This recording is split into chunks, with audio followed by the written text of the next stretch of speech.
Shalom, everybody. Birthdays are pagan. What if I told you December 25th has been someone's birthday for over 4,000 years? Birthdays are associated with astrology.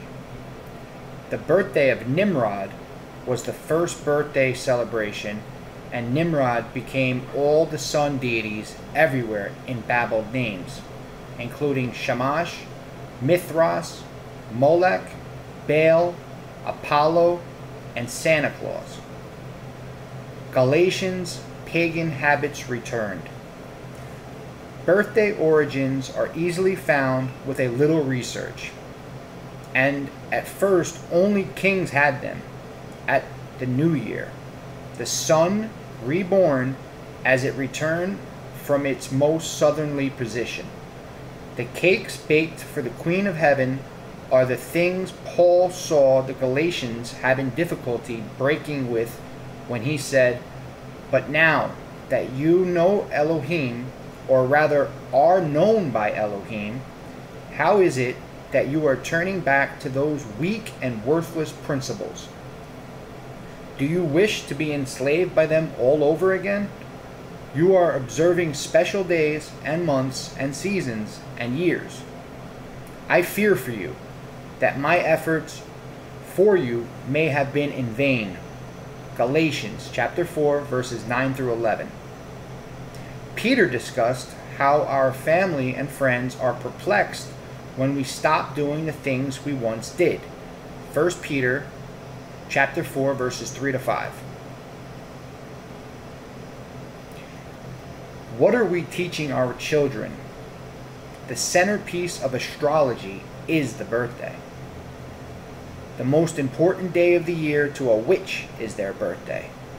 What do we learn about birthday celebrations in Scripture, and who is doing it? The history of how birthdays came to be celebrated reveals everything we need to know about the custom. Much of what we learn from the world order has its roots in Babylon.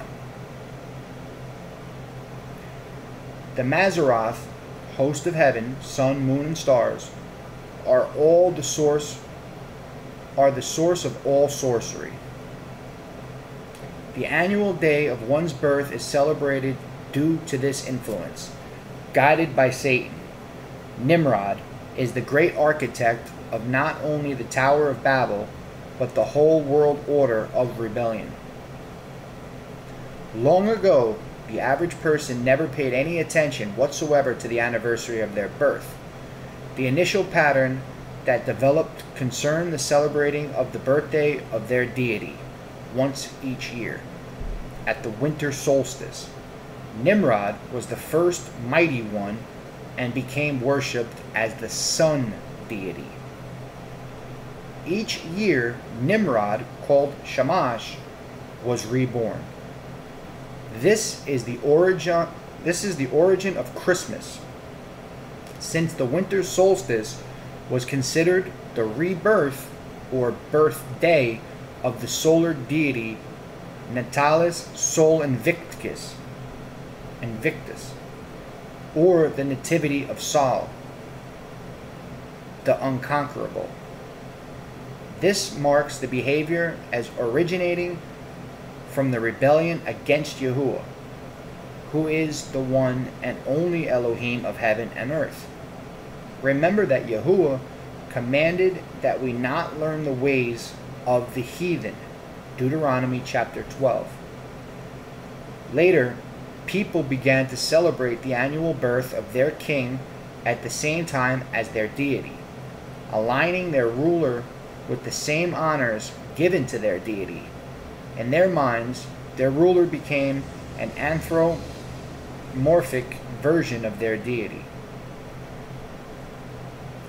In the East, average people slowly began to celebrate their personal birthday once each year on what they believed to be New Year's Day. Eventually, people developed the custom of observing their personal birthday on the annual day they were actually born.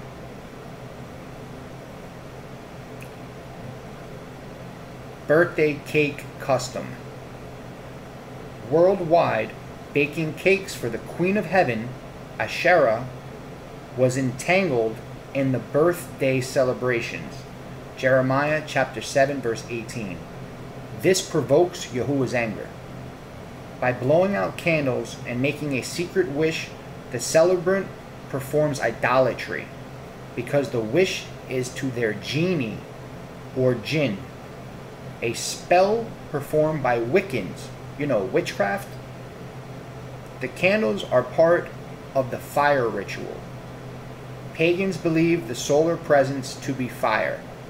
The rising smoke of the extinguished candles carried the secret wish into the skies. How do you think Yahuah likes it when we teach our children to do these things, or propagate the custom of them? How about if we think of the wish as being a prayer to Yahuah? This is not going to be acceptable to Yahuah. No matter how we wrap it in our minds, worshiping Yahuah in a pagan format is the main problem we have today. We desperately need eye salve to see better. All things are, in fact, witchcraft. All these things.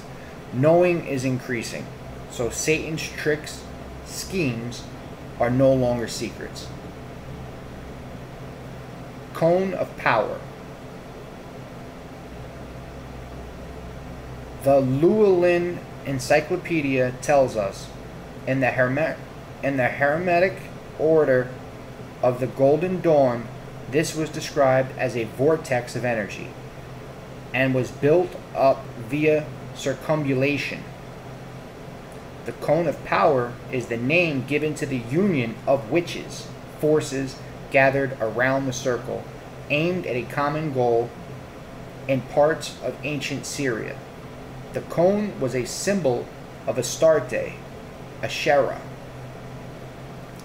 The day of one's birth is central to astrology, and originates from the worship of the host of heaven.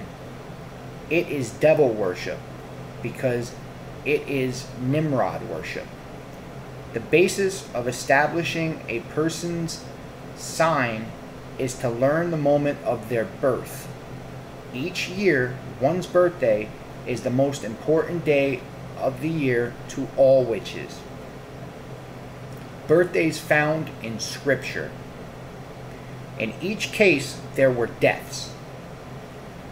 Fast forwarding to the present day, we know that witches esteem Asherah very highly. The most important day for any witch is the day of their birth. In Scripture, individuals recognizing birthdays are pagans, or those in rebellion. Look at the following scriptures in Job. His sons used to take turns holding feasts in their homes, and they would invite their 3 sisters to eat and drink with them. When a period of feasting had run its course, Job would send and have them purified. Early in the morning he would sacrifice a burnt offering for each of them, thinking, perhaps my children have sinned and cursed Elohim in their hearts. This was Job's regular custom. Job chapter 1 verses 4 and 5.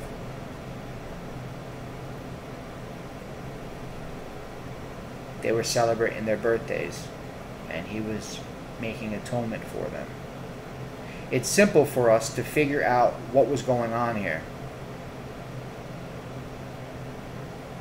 We find the only mention of birthdays being celebrated in all of Scriptures involves rebellion against Yahuah. Now the 3rd day was Pharaoh's birthday, and he gave a feast for all his officials. Genesis chapter 40 verse 20. Pharaoh was celebrating his birthday. Pagan.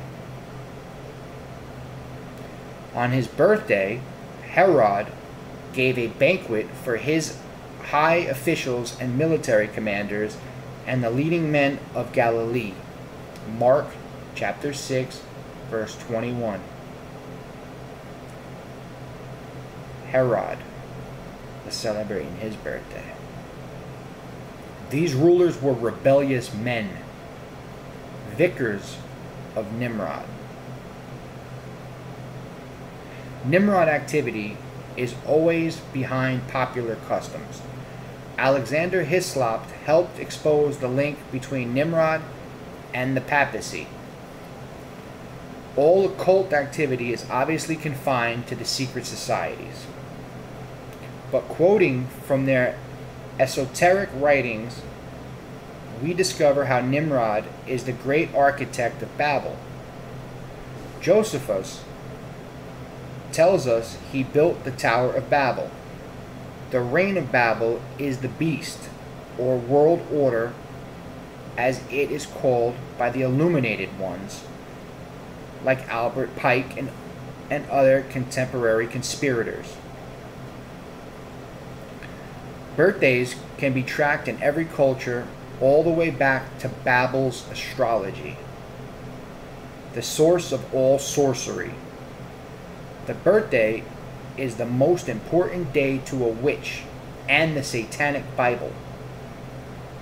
Our scriptures mention birthdays, but do not teach us to observe the ritual aspects like cakes, coned hats, blowing out candles, or giving gifts to the celebrant.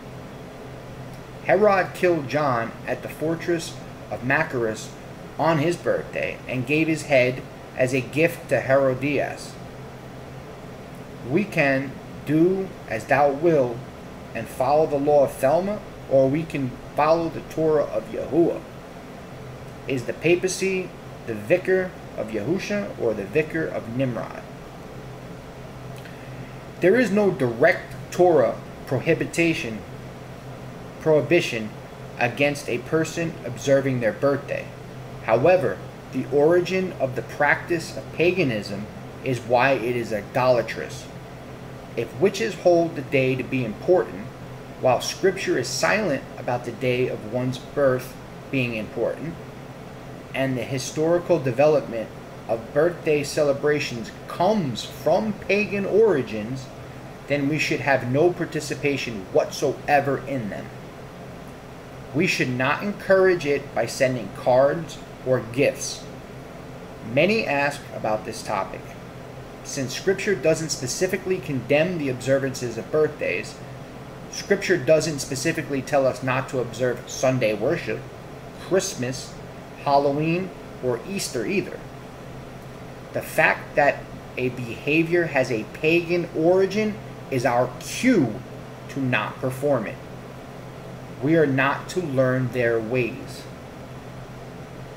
But when you have driven them out and settled in their land, and after they have been destroyed before you, be careful not to be ensnared by inquiring about their Elohim, saying, "How do these nations serve their Elohim?" We will do the same. You must not worship Yahuah, your Elohim, in their way, because in worshiping their Elohim, they do all kinds of detestable things Yahuah hates. Deuteronomy chapter 12, verses 29 to 31. See that you do all I command. Do not add to it or take away from it. Deuteronomy chapter 12, verse 32. Our hearts are inclined, bent, to do what seems right in our eyes, especially when we are programmed by the popular culture around us. The way of a fool seems right to him, but a wise man listens to advice. Proverbs chapter 12, verse 15.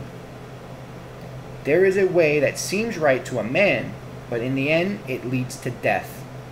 Proverbs chapter 14, verse 12. Satan disguises himself and devises schemes to deceive. If you seek wisdom, get Torah instructions. Evolutionists believe that if enough time goes by, then the universe will develop life. Then life over time will transform itself into diverse forms. Those who seek to excuse formerly pagan behavior seem to believe that things change into other things too, given enough time.